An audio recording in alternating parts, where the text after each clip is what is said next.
Hey friends, and welcome to another episode of the Soul CEO podcast. My name is 𝒂𝒏𝒂, and I'm the founder of Soul CEO, where we are passionate about helping faith-based network marketers build a profitable business without losing their soul. And on today's episode 59, we are going to be discussing going through the dry, desert, dusty, ugly seasons and kind of going through the grind or being disappointed. And this all has to do with the half marathon that I ran just 48 hours ago. And so if you're brand new to this podcast, I think you're going to learn a lot about mindset. Obviously, we talk about raising your skill set and, of course, my passion, which is leadership. And so if you're new, hit that subscribe button. And if you've been around for a hot second, leave a 5-star rating on Apple Podcasts and a written review, because your next review could be one that I share, and I'd love to shout you out. Today's most recent review, I want to shout out Mill Diamond, who said, I resonate with Rachel's story, and she's very easy to listen to. Thanks so much. She said that there are episodes that I cry because I feel her heart crying out to God for direction in this business. And content-wise, she hits the very important topics for network marketers, mindset, the strategies, and also our attitude in general, how we approach the business. Network marketing is a different ballgame, and hearing Rachel talk about it in different angles helps me connect the puzzle pieces of network marketing. Well, Mill Diamond, thank you so much. 5 stars to you. And guys, I appreciate all of you guys that are listening, sharing, commenting, and tagging me on social media. Hit me up on Instagram at Soul CEO. I'd love to know what episode that you're on and what you got from it, your biggest takeaways. Let's dive into today's show. A little bit of a rant. So, desert seasons, dirty seasons, tough seasons, not so pretty seasons. What does this have to do with running a half marathon? Well, if you're brand new to the podcast, you kind of moseyed on in mid-cycle. You may not know that I am newly-ish married. I got married during the pandemic, during lockdowns, to the man of my dreams, Tony Pekarik. And when I met Tony, and still today, Tony is a runner. Now, for my entire life, for 3.5 decades, I said, I don't run. How many of you guys are in the I don't run camp? The cardio is hardio. If I'm running, you better run too, because something is chasing me. But being the competitor and being somebody that looks for opportunities to get outside my comfort zone, it was kind of a natural progression for me to sign up for a race. And it came after reading the book Atomic Habits in 2021. I read it on my birthday in Cancun, Mexico. And I realized that my habits had to change because I wanted to become an athlete. In fact, my entire life, I wanted to be an athlete. Now, I did sports and, volleyball and a little bit of basketball and a little tiny bit of soccer, but mostly dance and show choir. I was kind of one of those glee kids, theater kids. But I always wanted to be an athlete. It wasn't necessarily to always perform or compete or to win or the trophies or tournaments, but I wanted to live like an athlete, feel like an athlete. I don't know about you. It wasn't always about looks or weight or, what you look like in a bathing suit. It was more of how I would feel on a energy level and strength.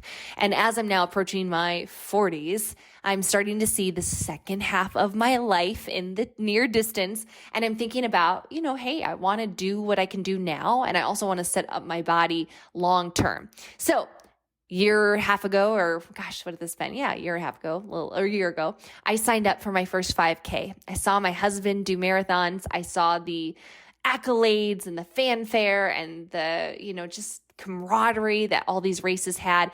So I signed up for my first 5K, and it was an absolute nightmare. It turned out horrible. I didn't sleep for days before. I was so nervous for 5K. That's 3 miles. But I was so hyped up. I didn't know what to expect. I thought I was going to pass out, and ended up being very, very, very slow, but I completed it. I got my medal, and I think I was hooked at that moment. When I saw the bigger display of the events, this was like a 13,000 person event in Duluth, Minnesota, Grandma's Marathon. I watched the half marathoners. I watched the marathoners, and I was like, I could do 13.1 miles. Well, fast forward, just a few weeks later, my gallbladder went on the fritz. I had an emergency gallbladder surgery, and my racing was kind of put on hold.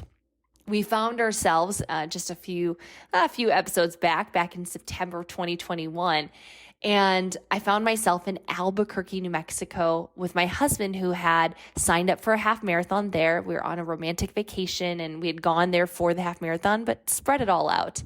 And I signed up on a whim. Now I'm 2 months post-op and I signed up for a half marathon. And if you heard my episode talking about it just a few episodes back, it was an insane experience. It was hard. I wasn't trained, not recommended, by the way. It was beautiful. It was stunning. It was in the mountains, running down a mountain in Albuquerque, New Mexico, ending in the city on the finish line. And it was one of those experiences that was one of the toughest things that I ever did. And God was with me throughout all of it. So it was all these endorphins and emotions. And I had this mantra: I can do this. You can do it. You can do hard things. Pain is temporary. My knees are hurting. I was not trained, right? But I got the medal at the end. I finished in about 3 hours and 2 minutes, which was, for being untrained, a respectable time, but not fast by any means. And I said, I'm going to go do a few more. So my husband and I looked around, and he had done in the past a race in Austin, Texas, the 3M half marathon in January. And so we signed up for this a few months ago. We got our good friends, Kristen Richard, and her husband, Eric, came along for the ride, but she's a marathon runner. So this was going to be her 23rd half. This was going to be my husband's 40th race and my second. And here I was. We get to Austin, and I want to paint the scene.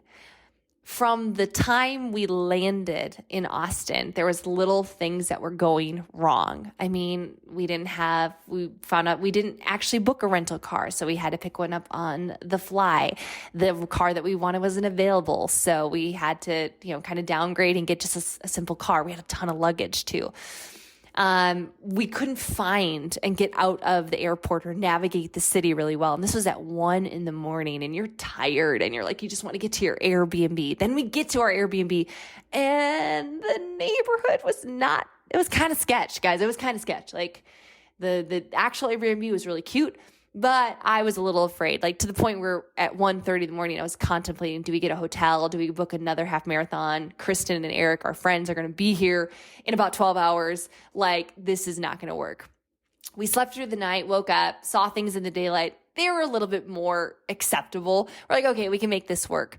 And our friends arrived in. We're getting excited for the races, those Friday races on Sunday morning. And we began to explore Austin. Now, no disrespect to those that live in Austin, but it wasn't really exactly what I remember 10, 11 years ago when I had been there. And we just were kind of disappointed in it. Everywhere we went, it was just kind of dirty. And, again, I don't want to rag on it, but we weren't really we're kind of let down. We thought we were going to be, oh my gosh, it's going to be beautiful and the gorgeous nightlife. And it just was bleh. Then the night before the race, I don't sleep again. So this is now my 4th race with 0 sleep. And somehow I got up, which really means I got vertical because I was up all night, and was able to scrounge some energy and, took a shower to try to kind of sleep off kind of rinse off the no sleep. And everything from there on was just blah, right? So it had all these little tiny disappointments, little tiny, just kind of, that wasn't what I thought it would be. And then I ran the race. And afterwards, fast forward, people were like, girl, congrats, you ran 13.1 miles. How do you feel? How was it? Amazing. Was it incredible? Do you feel so, and I was like, it wasn't great. It was not. It was blah. It was days and days of frustration. And then the race itself was blah. No sleep. There was no actual start to the race. We literally just parked our car, walked to the start line, and just started running. There was no big, fanfare, climactic, energy. All right, now we hear the gunshot or the boom or the music or whatever. And now you start running, in your wave. There was nothing like that. It was just and I guess we just start jogging now. Okay, start our Run Keeper app. And guys, the course was ugly. Now this, again, no disrespect to Austin, but I had only ever ran a half marathon in the mountains of Albuquerque. And this was like industrial. This was like commercial places, underpasses, trash everywhere. It was really dusty and dirty. Now this might not be all of Austin, but this particular marathon, half marathon, it just was like, there was no sights. There was no scenery. There was no pretty buildings. There was no pretty, really even downtown area when we got to that point. And the run was crowded. This was a much larger run. Albuquerque was 400 people. This was thousands. And a few times I almost got hit by people either trying to pass me or they didn't see me. And at one point, a car pulled into the course. I mean, literally, they're directing traffic, right? We have all these turns and twists, and the police are directing traffic, and this car pulls in only 20 feet from me. But thankfully, the police like smacks on their window and gets them to brake before they pummel me, run me over, and all the other runners, right? So that was like a little jarring. And then even at the end, imagine you've not run a 5K or 10K or 15K. You've now run 13.1 miles. You're picking up your last little bit of gas. And this was an awful run. I was like spiritually, scenically fasting. I'm like, this was so ugly. I don't even know how I did it. I think I went into like an autonomous like robot zone to do this. I felt pretty good. I was tracking faster, much faster than my previous one. I had everything to be happy with. And really, I just wanted to be over and I wanted to see Tony, my ogre, my Tony. And as soon as I got up, there wasn't a lot of people there at the finish line. It just wasn't a big fanfare. Like nobody was really like clapping. It was really weird. I was like, this is thousands of people. Where is everybody? I guess they were socially distancing. And I saw my friend's husband, Eric, who's also my friend. I saw Eric like, Rachel, he's recording me. You're a rock star. And I saw him and I'm looking past him and I'm just kind of scanning. Where's Tony? Where's Tony? And finally I spot Tony and he's facing the opposite direction on a phone call, walking.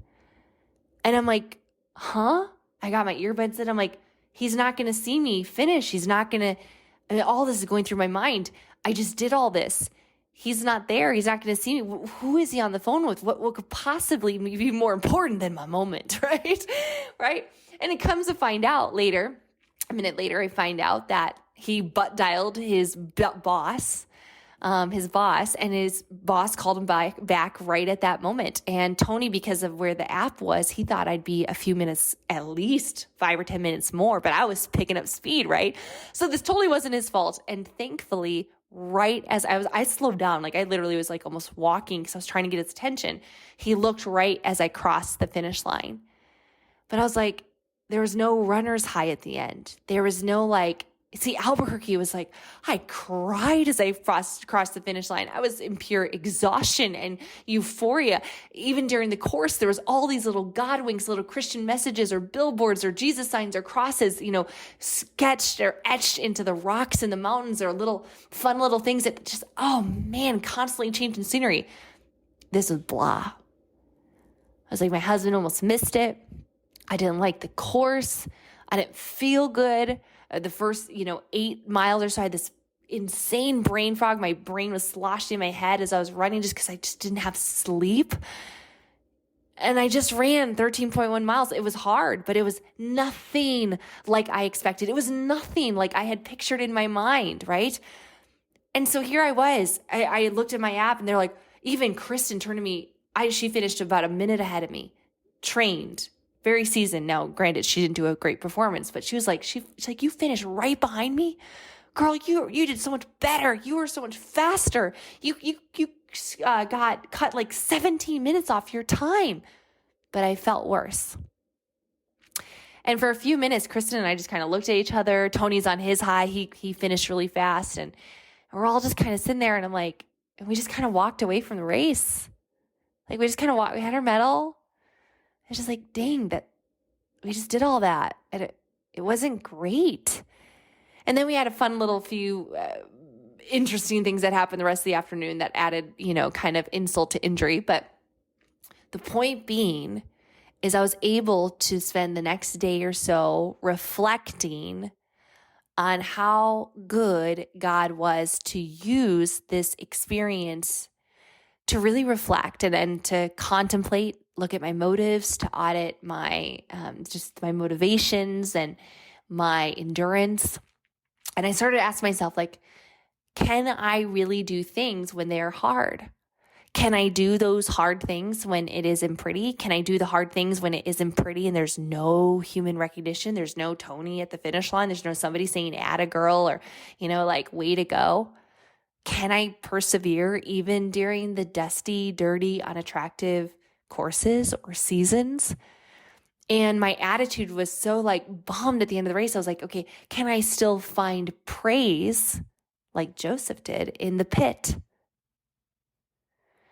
And it was so amazing. Even my Papa Frida, who many of you guys know and love from several of my podcasts, my Papa left me a great message. He goes, success often leaves us dirty and battered, yet joyous to know that our own grit can be an endless source of self-motivation and inspiration. He goes, kudos for you for being a warrior instead of a princess in your life story. And it was so humbling because I got to flip the script of, I did something running, walking, standing that many can't do, and many people cannot. They would love to be able to be healthy enough or able to run 13.1 miles. Even though I didn't like Austin, we didn't love the city, we got to travel and see new places. Not all places are going to be great, but I get to travel. I have best friends, like the most amazing friends in the world that support me and love me. I have messages all throughout the race that I got to check afterwards of people that were praying for me. And there's a million things I can't control, but one of them is my attitude. And ultimately, my husband is my favorite person and he pushes me to be better. And, at least he caught the end. But even if he hadn't, I'm so blessed. But I needed to go through that. See, right now I'm currently in a season where some things are pretty hard right now. Small things are personal. We have some things personal, we have some things business. I mean, even right now, we've been trying to find a house to buy for what's going on. It seems like an eternity, like 6 or 7 months. And seems like endless showings and not being able to find a home. We have our cabin that we live in, but trying to find a family, a city's home. And, we've had other things that have happened. As you heard from my previous podcasts, lately, my dad died. I've had business, ups and downs, like huge ups and then huge frustrations dealing with logistic issues or leadership issues. And I think about how God used this half marathon to show me that I can do things when they're hard, when they're ugly, and even when it's just blah. And my first post on social media, I posted us right after the race. We took our photos. We, manufactured a smile. I mean, I tell you guys, we were just Kristen and I especially were bleh. And I don't want anybody to fall in that social media highlight reel trap. So I shared this on a second post because often the victory you see in other people's lives, it's paved in crummy roads, in trash-filled roads, in disappointments, in the just do it grit moments. And there's so much behind the scenes messes that you're never privy to. And so I love the fact that I didn't get to experience another high. I love the fact that I got a mediocre feeling from doing something hard, because it tells me and it reaffirms that I can and you can and we all can go through the seasons where it's hard and not pretty and we don't get the recognition, or it's dusty or it's dirty, or we feel like we're in a pit, or we made a bad decision, or we shouldn't be in this space right now, or maybe we should be getting more love, or whatever it might be. And so I wanted to share this story with you. I'm super proud of myself, of course. I'm sure I'll probably do another race in the future. But at the end of the day, what matters most in all of our experiences, think back to the last time that you put yourself in a situation and it didn't quite go the way you wanted it to. Were you like me? Were you bratty for a few minutes, or were you bratty for a few hours, or were you bratty for a few days or a few weeks? Did you milk it? Did you focus on that? Did you laser intensely, just constantly rehash all that went wrong? Or can you build the muscle to say, what's the lesson in this? What can I learn from this? What is God doing in my character? Think about this with business. There's 3 phases of business, 3 phases of network marketing, right? You have phases of increase, you have phases of stabilization, and phases of decline, right? So either momentum growth, you're stabilized, or you're declining. And that's for really any business. And I wonder how many of us that even in those phases of stability or decline, that you can do those hard things. You can still show up every day. You can still touch your business. You can still, even when it isn't pretty or when the company isn't doing things that you'd like. I'm opening a whole new market, and there has been a lot of dusty, dirty, unattractive, gritty, nasty things in opening a new country. There just is every single time. I don't care how prepared you feel like you are. There's frustrations with that. And we've had, leaders leave our team. We've had leaders come to our team. We've had difficult conversations, lately. And I wonder, if we are always the princess in our story or the prince in our story, like my dad says, and we're never the warrior, at what point then do we ever expect to have the muscular memory, the character building foundation? Like, character is really built on hard times. Character is built in every step of a crummy road and a crummy course.